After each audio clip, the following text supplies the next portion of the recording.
무척 더웠습니다. 그리고 온 세계가 지금 덥다고 지금 난리들인데 여러분들 건강 유의하시고 에어컨 조금 더 아끼신다고 안 틀지 마시고 에어컨 좀 켜놓으시고 그래도 조금 시원하게 계시는 게 좋지 않을까 생각이 들고요. 여기에 또 팁을 하나 드리면 교회 나오시면 시원합니다. 교회 나오셔서 제가 커피도 드리고 빵도 드릴 테니까 여러분 교회 나와 계시면 시원하게 계실 수 있으니까 지혜를 조금 발휘하시면 좋지 않을까 그렇게 생각합니다. 여러분 커피 좋아하시죠? 네, 지난번에도 제가 커피 좋아한다고 말씀을 드렸는데 아무런 반응들이 별로 없으시더라고요. 그래서 마음이 조금 섭섭하려고 하는데 여러분들은 커피 드시러 가시는 것 같은데 저한테 커피 한 잔 먹자고 하시는 분은 아무도 안 계시는 것 같아서 조금 상처가 됩니다만 제가 겉멋이 좀 있다고 말씀드렸죠. 그렇죠? 허세가 좀 있는데 가끔 제가 에스프레소를 마십니다. 처음에 에스프레소를 접했을 때 여러분 다 드셔보셨겠지만 굉장히 씁니다. 처음 딱 에스프레소가 입안에 딱 들어가니까 혀가 굳는 것 같더라고요. 제가 왜 에스프레소를 마셨느냐면 어렸을 때 제 장로님께서 이제 여러 나라를 다니면서 이제 여러 이야기를 해주셨는데 그 중에 한 가지가 저기 스위스에 가서 알프스를 바라보며 에스프레소 한 잔과 밀크 초콜릿 하나를 입에 탁 넣었을 때 그 기쁨이 너무 크다는 거예요. 제가 알프스를 가보지 못했고 또 에스프레소를 먹지 못하니까 그것을 공감이 되지는 않는데 아직까지 알프스를 가볼 만한 기회는 별로 없어서 거기까지는 모르겠습니다만 그래서 에스프레소를 먹어보자 하면서 먹기를 시작을 했죠. 그래서 에스프레소를 처음 마실 때는 도저히 써서 못 마시겠더라고요. 그래서 초콜릿과 혹은 비스켓을 함께 먹으면 괜찮다. 이제 그것을 느끼게 돼서 가끔은 마십니다. 요즘은 좀 이제 괜찮은 잘하는 커피숍을 가면 에스프레소를 시키면 아이스 워터를 함께 줍니다. 그래서 에스프레소를 마시고 딱 입안을 찬물로 헹구는 거죠. 이게 아마 좋은 커피숍들이 가지고 있는 모습인 것 같아요. 여러분 처음 들으시는 이야기인가요? 그렇구나. 좋은 데 가면 그렇게 하고요. 저 커피 농장이나 이런 데 가면 그렇게 딱 줍니다. 유럽식 커피를 마시면 굉장히 쓰거든요. 그래서 아이스 워터로 입을 딱 헹구면 그 기분이 참 좋은데 에스프레소를 좋아하고 그럼에도 불구하고 가장 많이 마시는 것은 아메리카노입니다. 한국 사람들은 아메리카노보다 더 좋아하는 게 있죠. 믹스커피를 더 좋아하십니다. 그리고 그거보다 더 좋은 게 바로 자판기 커피입니다. 왠 줄 아십니까? 늘 그걸 마셨으니까요. 그것에 익숙해져 있어서 아무리 더 좋은 게 있다 하더라도 내게 익숙한 게 최고인 겁니다. 그래서 여러분 교회 오시면 제가 믹스커피 다 드릴 테니까 교회 자주 오셨으면 좋겠습니다. 자, 이 커피 원액 혹은 다른 것들의 원액을 컨센트레이트라고 하죠. 우리말로는 원액이라고 하는 것인데 사실 원액이 맛있는 게 별로 없습니다. 매실 원액을 마시던 홍삼 원액을 마시던 정말 맛이 없습니다. 독하거나 과하다는 생각이 들게 되죠. 순도 100%를 자랑하지만 그게 그렇게 쉽사리 익숙해지지는 않습니다. 그 이유는 우리는 대중적인 맛에 익숙해져 있기 때문에 그렇습니다. 진짜 100%가 있으면서도 오히려 대중적인 것을 찾는 게 우리 사람의 어쩌면 본성이지 않을까라는 생각도 듭니다. 그래서 밖에서 식사를 많이 하신 분들은 왠지 집에서 먹는 밥이 좀 심심하고 뭐가 좀 밍밍한 것 같은 느낌이 드는 것이 바로 이런 이유 때문입니다. 사람도 역시 마찬가지입니다. 때로는 사람을 보면서 순수한 사람이 좋다고 말하고 그러한 사람이 되고 싶다라고 말은 하지만 그 순수한 마음을 보면 걱정스러운 마음이 생깁니다. 세상에는 영악스럽고 자기 앞가림을 너무 잘하는 그리고 얄밉게도 그러한 사람들이 너무 많다는 거죠. 그런 사람들 사이에서 이 순수한 사람이 어떻게 살아남을 수 있을까 걱정스럽기도 합니다. 세상에는 순수함과 성공이라는 단어가 대치되는 것 같습니다. 성공을 하려면 적당해야 합니다. 순수함 속에서 순수함 속에서 성공을 논할 수가 없습니다. 그래서 그 안에 적당함이라는 것이 들어와야 한다라는 거죠. 적당히 순수해야 되고 적당히 때가 묻어 있어야 되고 그래야만 그 안에 인간미가 있고 다가서기 편하다라고 사람들은 말하죠. 제가 드리는 이 말씀은 중국 철학에서 말하는 중용과 같은 중용의 미를 말하는 것이 아닙니다. 중용의 미가 아니라 타협을 말씀드리고 있는 겁니다. 중용과 타협은 비슷해 보이지만 분명히 다릅니다. 보이지 않는 마음의 그 의도와 동기에 따라서 구별이 되어지기 때문에 다른 사람들이 그 마음은 모르겠지만 자신 스스로가 이것이 타협인지 중용인지 그것을 알 수가 있습니다. 신앙생활에서도 이와 같은 모습이 있습니다. 신앙생활에서도 적당히 하라 이렇게 이야기하곤 합니다. 예수를 믿더라도 적당히 좀 믿어 이렇게 말하기도 하죠. 지금 믿음이 없어도 괜찮아. 나중 가면 믿음이 생길 거니까 지금은 적당히 믿으면 돼. 그래서 세상 일에 더 집중하고 돈 버는 일에 집중하고 하나님도 우리의 마음 이해해 주실 거야. 하나님, 내가 다음번에는 열심히 할 테니까 이번만큼은 제 뜻대로 하게 해주세요 라고 말하면서 나의 삶을 믿음 생활과 신앙 생활 안에서도 적당히 라고 그것을 찾아 나섭니다. 여러분 용납이 되어지시죠? 이해도 되고요. 아닌가요? 저는 개인적으로 이 적당히라는 말이 우리 신앙 생활 속에서도 그래 그럴 수 있지라는 생각이 듭니다. 만일 우리가 순도 100%의 믿음대로 우리가 행한다라고 했을 때 그렇게 하자라고 여러분들에게 지금 이 자리에서 제가 말씀드린다고 하면 여러분 어떠십니까? 어떤 마음이 있을 것 같습니까? 부담부터 다가오시지 않습니까?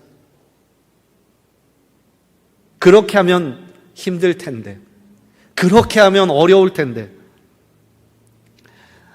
우리는요, 믿음에 대해서도 100%라고 하는 순도 100%라고 하는 정결한 믿음을 우리는 요구하지만 실상은 우리는 그것을 원하고 있지 않다. 우리의 마음이 그것을 원하지 않는 것은 아닌가?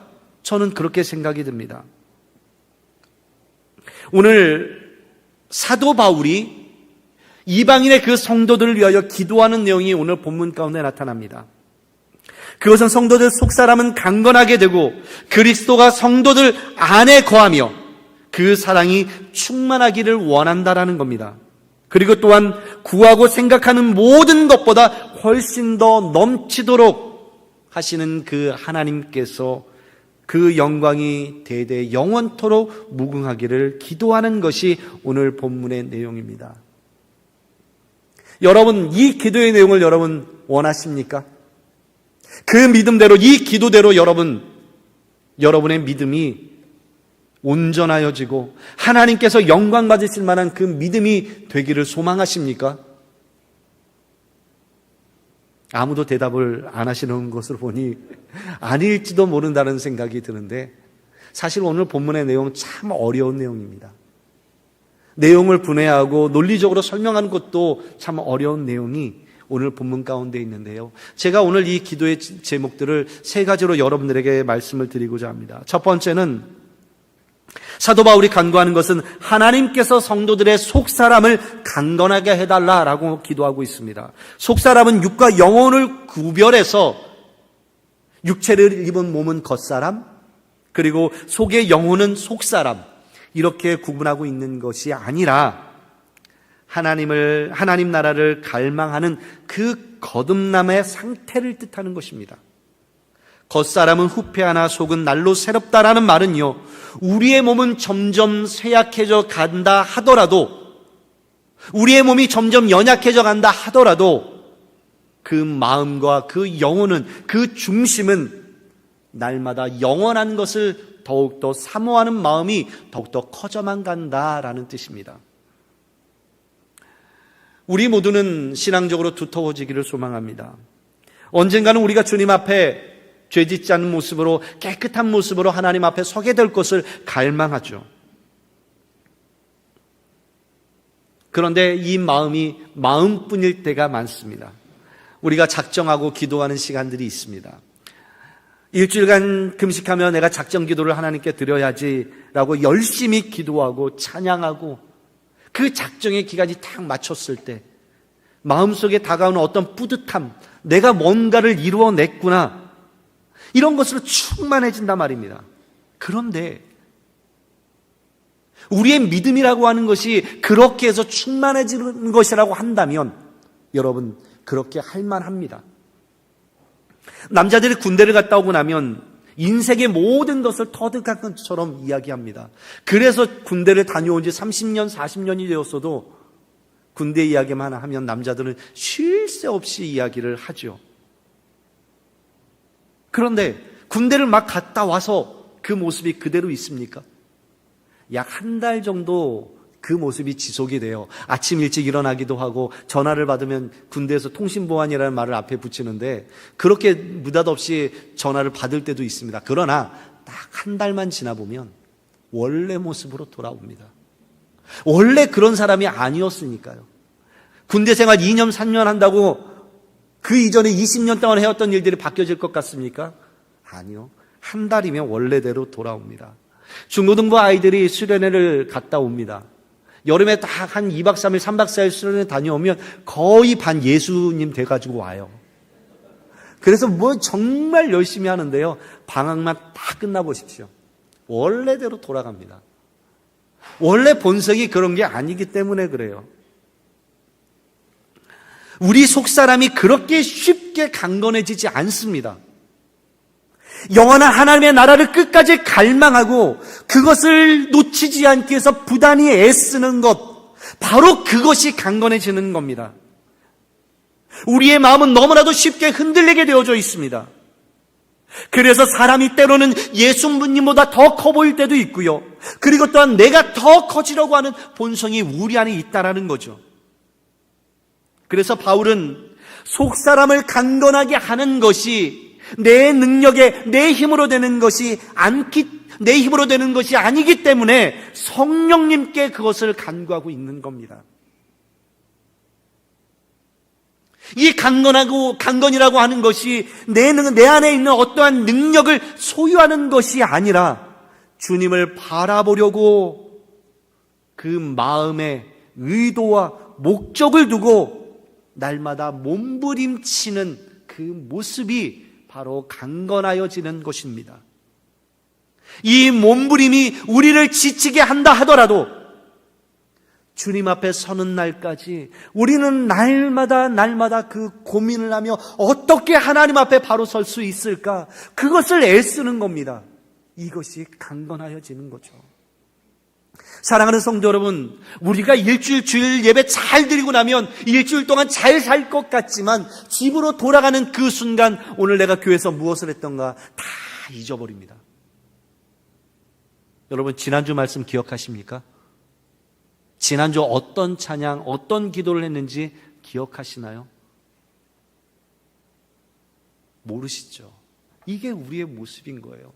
때로는 감사합니다. 지난주 말씀 다시 들고 와서 설교해도 괜찮으니까 저는 감사한데 우리 모습이 그렇다는 거예요. 이제 막 고민을 좀 해보실 텐데 그저 생각하고 계시죠? 지난주 말씀은 아버지 마음을 좀 담자, 아버지 마음을 알자라는 주제로 말씀을 드렸습니다. 여러분 이제 집에 가실 때까지 아마 곰곰이 생각하실 텐데 여러분 꼭 생각해서 답을 찾으셨으면 좋겠고요. 우리의 능력대로는, 우리의 실력으로는 우리가 강건하여지지 않는다. 사도 바울이 지금 기도하는 것은 그래서 성령님께 그것을 간구하고 있는 겁니다. 그래서 우리가 하는 일은 그 강건함을 위하여 날마다 몸부림을 치는 겁니다. 우리 성도님들 중에 새벽 예배를 나오시는 분들이 너무너무 많은데, 정말 많은데 네, 아시죠? 역설적으로 들으셔야 된다는 거. 너무 많은데 힘들잖아요, 새벽에 나오는 게. 우리가 6시에 나오는 게 힘들어서 그것을 못 일어나시는 분이 조금 있는데, 나오시는 분들은요, 몸부림을 치면서 일어나는 겁니다. 그 일이 결코 쉬운 일이 아님에도 불구하고 몸부림을 치면서 그렇게 안 하면 내가 살아갈 수 없기 때문에, 주 안에서 살아간다고 하는 것이 그냥 숨만 쉬면 살아가는 게 아니기 때문에, 왜냐하면 우리는 세상으로부터 더 편한 것, 더 좋은 것, 더 좋아 보이는 것에 대한 영향을 날마다 받고 있기 때문에 우리가 몸부림치면서 하나님을 찾지 않으면 우리는 연약해져 갈 수밖에 없기 때문에 그렇게 신앙생활을 하는 겁니다. 저와 여러분 강건하여지기를 위해서 날마다 몸부림치시기를 간절히 소망합니다. 오늘 사도 바울이 또한 기도하고 있는 것은 18절 말씀 속에 있는데요, 믿음으로 성도들의 마음에 그리스도께서 거하시어 그분의 무한한 사랑을 알게 해달라라고 이렇게 기도하고 있습니다. 지식에 넘치는 그리스도의 사랑, 이것은 하나님의 사랑이기에 우리들의 지식으로는 그것을 알 수 없습니다. 우리의 한계로는 그분의 사랑을 깊이 알 수가 없습니다. 바로 그것이 주님에 대한 사랑인 겁니다. 주님이 우리를 사랑하시는 그 사랑에 대한 이해인 겁니다. 그래서 그 너비와 길이와 높이와 깊이가 어떠한가, 그것을 깨달으라. 오늘 본문이 우리들에게 말씀하고 있습니다. 여러분이 알고 있는 사랑은 어떤 사랑입니까?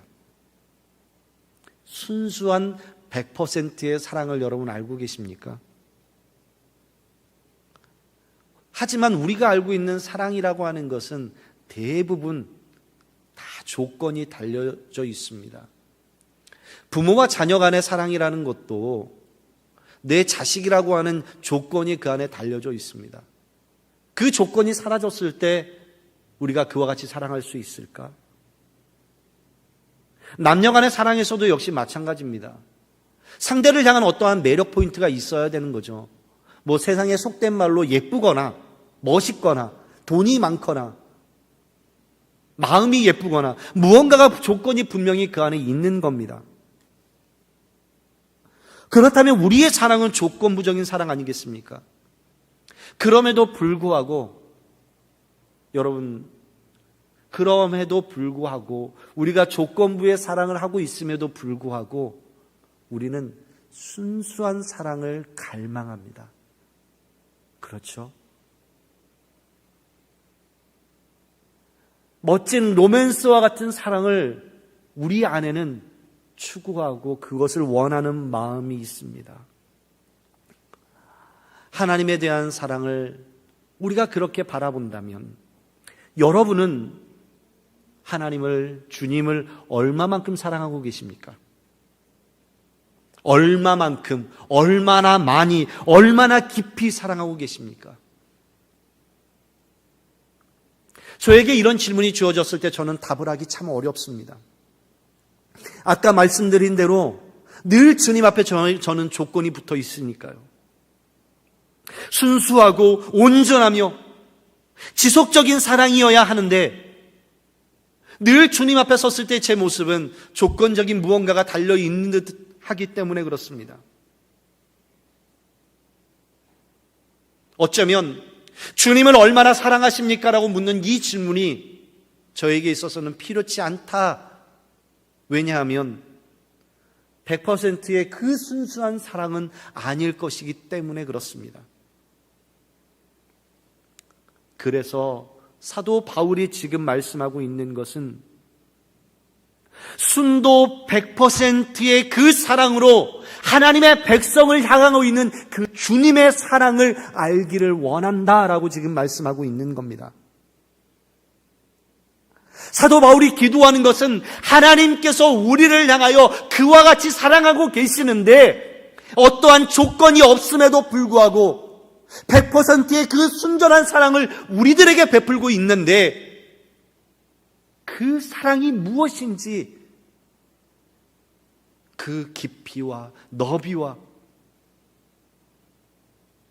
그 모든 것들을 알기를 원한다라고 지금 사도 바울이 기도하고 있는 것이죠. 그래서 어쩌면 베드로가 마지막에 주님 앞에 섰을 때 내가 나를 사랑하느냐, 내가 나를 사랑하느냐, 내가 나를 사랑하느냐, 이렇게 세 번의 물음 속에 주님 앞에 사랑한다라고 머뭇거리며 고백할 수밖에 없었던 것이 베드로의 심정은 아닐까라고 생각도 해봅니다. 오늘 주님의 사랑의 깊이, 그 넓이, 이 모든 것들을 알아갈 수 있는 그 내용은 과연 주님께서 무엇이라고 말씀하고 있는 걸까요? 그 하나님의, 그 주님의 사랑을 우리들에게 이야기하고 있는 것은요, 내 사랑에 너희가 감동해다오. 내가 너희를 사랑하고 있는 이 사랑에 대하여 너희가 감격해다오. 너희들의 능력으로 나를 그렇게 사랑할 수는 없으나 내가 너희를 그렇게 사랑하고 있으니 사랑하는 자녀야, 내가 너희를 그 사랑하는 그 마음에 감격해다오. 지금 이 말씀을 기도로 하고 있는 것이 사도 바울의 기도인 겁니다. 그리고 또한 마지막으로 사도 바울이 기도하고 있는 것은 이 모든 것들이 전혀 부족하지 않는 그 하나님의 충만한 것들로 성도들에게 채워지기를 원한다, 이렇게 기도를 하고 있습니다. 내용이 참으로 어렵죠. 그리스도의 사랑의 풍요함을 상기시켜서 성도들에게 이것이 충만하기를 기도하고 있습니다. 여기서 충만하게 된다라고 하는 것은요, 능동적인 것이 아니라 수동적인 겁니다. 다시 말씀드리면 내 능력과 내 실력으로 충만해지는 것이 아니라 하나님의 능력으로, 하나님께서 우리를 충만하게 하신다라는 것이죠. 이것이 사도 바울의 기도입니다. 이 기도 안에 조건이 붙어 있습니다. 전제 조건이 하나 있습니다.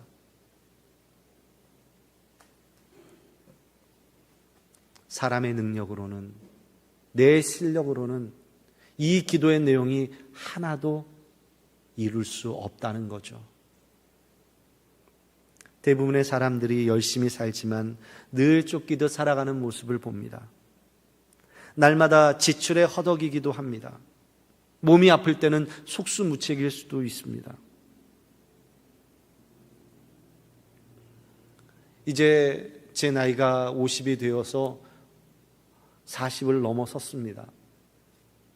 불혹을 넘어섰는데요, 유혹에 넘어가지 않는 그 나이를 지났습니다. 여러분이 제 나이 때 어떠셨습니까? 저는 가끔 미래를 생각할 때면 이쯤 나이가 되면 이제는 안정기에 접어들어야 되는 건 아닐까라는 생각을 합니다. 누군가 묻죠. 인생의 전성기는 아닙니까? 이렇게 물어보시면 마음에 조급함이 생기기도 합니다. 또한 열등감이 생기기도 하고 한심하다 싶을 때도 있습니다. 그 결론은 나에게는 별로 능력이 없구나, 이렇게 결론이 지어지게 되죠. 언젠가 뉴스에서 보니까 권투 선수, 역시 여러분 메이웨더를 잘 아시죠? 그가 벌어들인 돈이 28,000만 달러를 벌어들였다고 하더라고요. 축구 선수 메시가 11억 달러를 벌어들였다는 얘기도 있고요. 아마존의 제프 베조스가 시간당 400만 달러를 벌어들인다라고 이야기를 하더라고요. 대단한 금액이죠. 이렇게 비교를 하니까 저는 아무런 능력이 없는 것 같다라는 생각이 듭니다.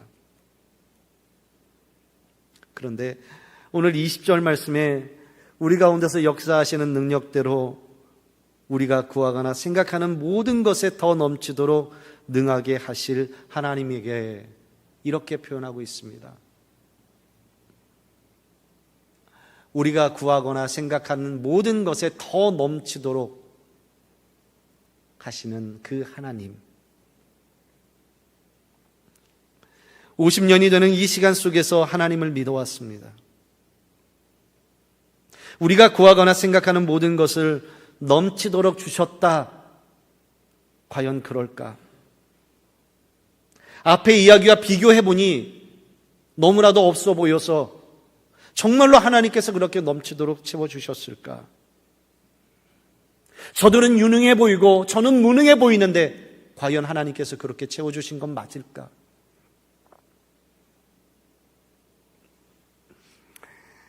그럼에도 불구하고 하나님이 만유의 주제가 되심을 저는 믿습니다. 우리 하나님께서 우리에게 채워주시는 분이라고 저는 생각합니다. 엄청나게 많은 것을 저는 바라지 않습니다. 이민종 목사님보다 노래 조금 더 잘했으면 좋겠다는 생각이 있고요. 배 집사님보다 더 멋진 웃음으로 웃을 수 있는 그런 사람이 됐으면 좋겠다라는 생각도 있습니다. 오늘 최양경 권사님께서 솔로 잠깐 하셨는데 늘 부탁드리면 다른 대답 안 하시고 순종하시는 그 순종보다 조금 더 저는 순종했으면 좋겠다라는 마음도 있고요. 김경훈 집사님 날마다 차량 운행하시고 어른들을 이렇게 섬기는 모습을 보면서 나는 저 집사님보다 조금만 더 섬길 수 있는 모습이 있었으면 좋겠다, 이런 생각도 듭니다. 윤자영 집사님의 목소리를 들을 때면 아나운서 같다, 내 목소리가 그보다 조금 더 좋았으면 좋겠다, 이런 바람도 있습니다. 여러분, 이렇게 여러분 성도님들 다 한 분씩 하다 보면 오늘 예배가 끝날 수 없기에 여기 계신 분들의 장점과 은혜의 모든 것들보다 제가 조금 더 있었으면 좋겠다라는 바람이 있습니다. 지금의 필요보다는 조금 더 많았으면 좋겠고,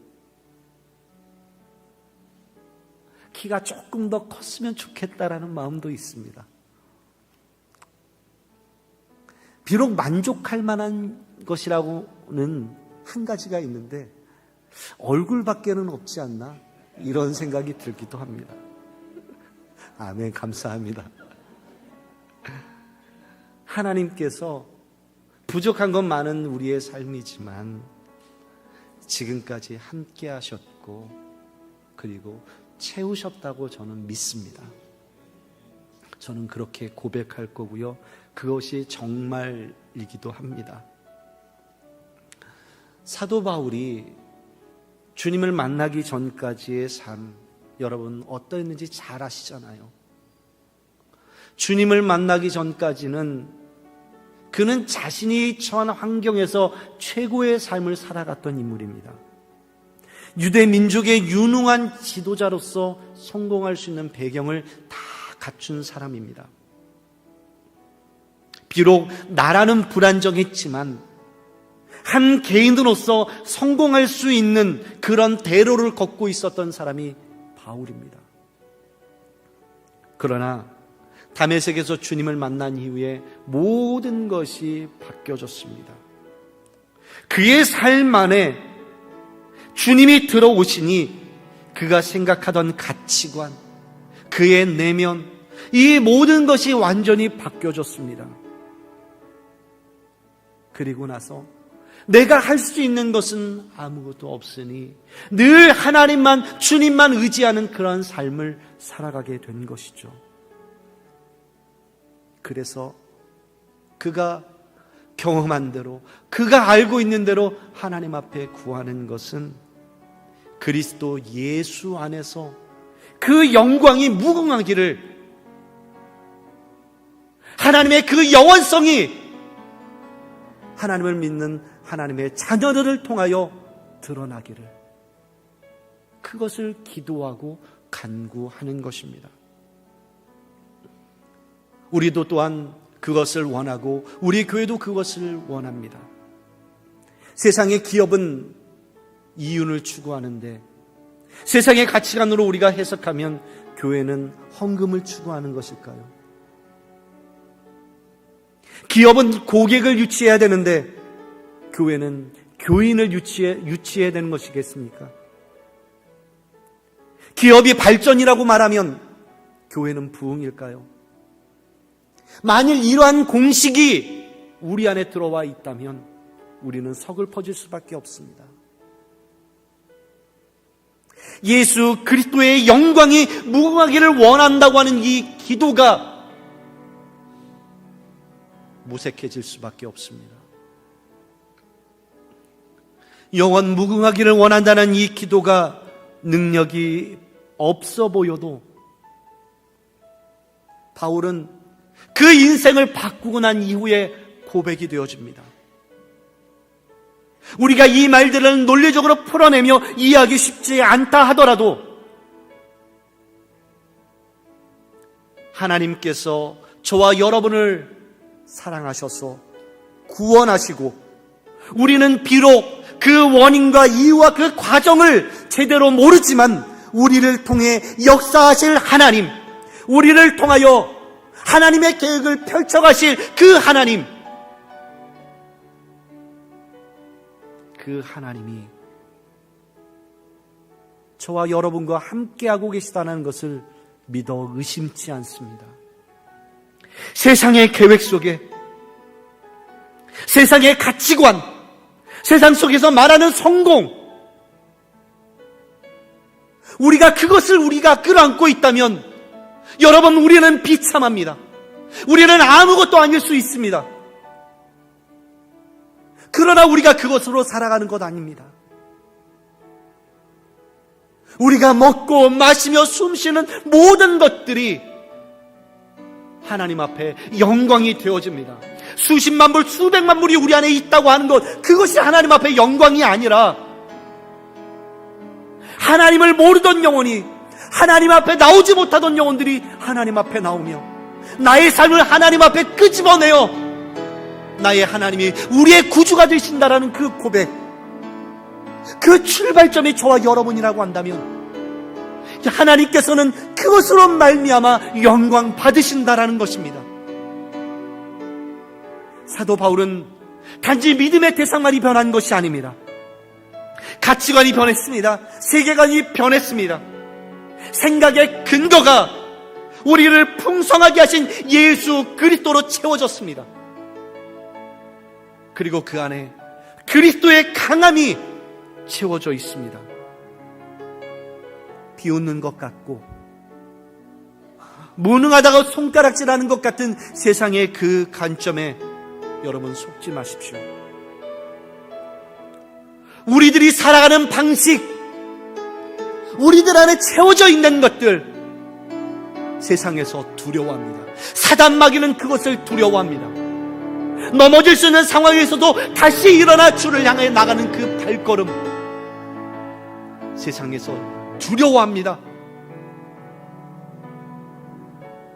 저와 여러분, 그것으로 채워졌으면 좋겠고, 우리 교회의 부흥은 바로 여기서부터 출발하는 것입니다.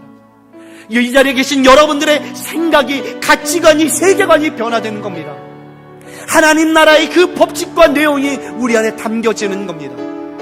우리의 실력과 우리의 능력대로가 아니라 성령님을 의지함으로 말미암아 주님 앞으로 나아가는 것입니다. 우리 이 시간에 자리에 일어나서 함께 찬양하는데요, 주님의 얼굴을 구하며 예배하는 세대들이 다시 한 번 더 일어나야 합니다.